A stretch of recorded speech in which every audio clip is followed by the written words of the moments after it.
Hey, what's going on, everybody? My name is Agent Psycho, and this is going to be a quick review on the new weapons that have come out for the last patch on December 13th, 2012.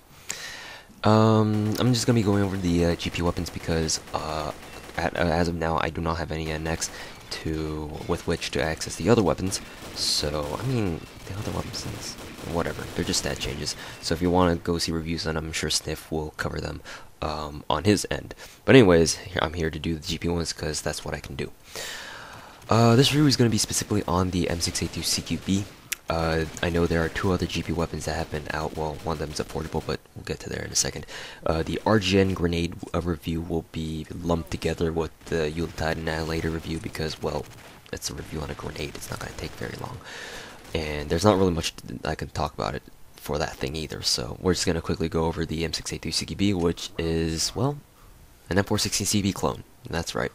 If you guys remember in my patch update discussion video, for those of you guys who did watch it, you guys would hear me mention or predict that the M6A2 CQB it seems like an M416 CQB clone. Well, it is. It's basically the same thing. The only difference is that the M6A2 CQB has 1 point less of damage, while it has 1 point more accuracy. Oh, and also 2 points more recoil. This is technically part of the M6A2 family, if we're going to be very technical, but practically speaking, it's just another M416 variant. I mean, straight up. This not only looks exactly identical to the M416 CQB, but also its stats seem very similar as well. I mean, you've got the same portability stat, you've got the same rate of fire stat. I mean, rate of fire is pretty common anyway, but portability, I mean, you don't see 66 portability in very many assault rifles. That in itself is like, yeah, Nexon was getting kind of lazy and decided, oh, hey, we'll just make a random M416 variant again. Let's just call it the M6A2 CQB, and we'll just put it out there because they're too lazy to come up with anything original. But in any case, this essentially operates the same as M416 CQB. So if you don't have an M416 CQB, just pick up an M6A2 CQB, and it's basically the same thing.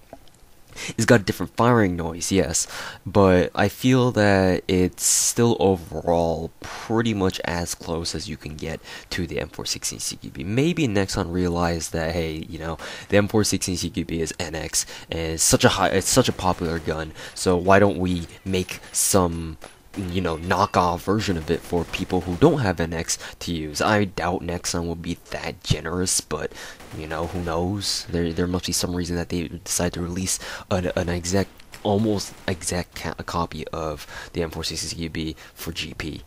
By the way, this is available at First Lieutenant 5, so it's not like, oh, you start the game, you start with it, right? It's not like that. You still need to rank up quite far. First Lieutenant 5 is higher than you think. Other than that, this can pretty much wrap up the review on the M416 CQB, or the M6A2 CQB. I even get the names mixed up. However, I will elaborate on a couple of things that the M6A2 CQB is different than the M416 CQB. The most notable of which is obviously the recoil. The recoil has been increased by 2 points, so this makes its recoil like 1 point less than M416 ends. And what this does for the M468, or when I'm gonna get this name right, I will never know. The M6A2 CQB, there, we got it right. What this does for the M6A2 CQB is that when you ADS through its forced ITEC scope and you tap fire, it means that for you the kickback, the vertical kickback you see on the M6A2 CQB while ADSing is much higher than you would notice on the M416 CQB. The M416 CQB, if you tap fire that thing, it's as perfect as you can get.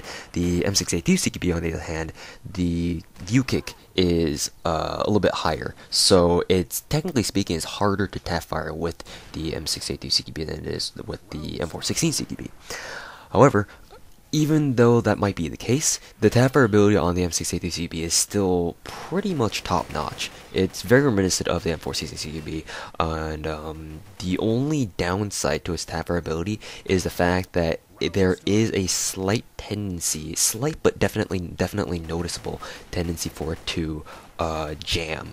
And what I mean by that is that what I mean by jamming is that if you click too fast, if you tap fire too fast, then your gun actually won't fire a bullet because its rate of fire doesn't actually allow for that. The M6A2 CQB seems to have a problem with that, but it's not very noticeable, and you can still ping people across the map. That's definitely for sure, and its 1 point increase in accuracy kind of helps out with that. So there you go. Damage, even though it says that, you know, it's got 1 less point of damage than the M416 CQB, it's essentially as powerful as the original CQB. I mean, yeah, whatever. I was about to say something, but whatever. I think I'll just scratch that. In any case, what you need to know about the damage is that they're pretty much identical. One last thing I would like to mention with the M6A2 CQB is that it seems to be a headshot machine. Like, you get lottos like crazy with this. Hopefully this gameplay will demonstrate this. But I found myself to be getting lots of headshots with the M6A2 CQB. Don't know why, but whatever. That's that.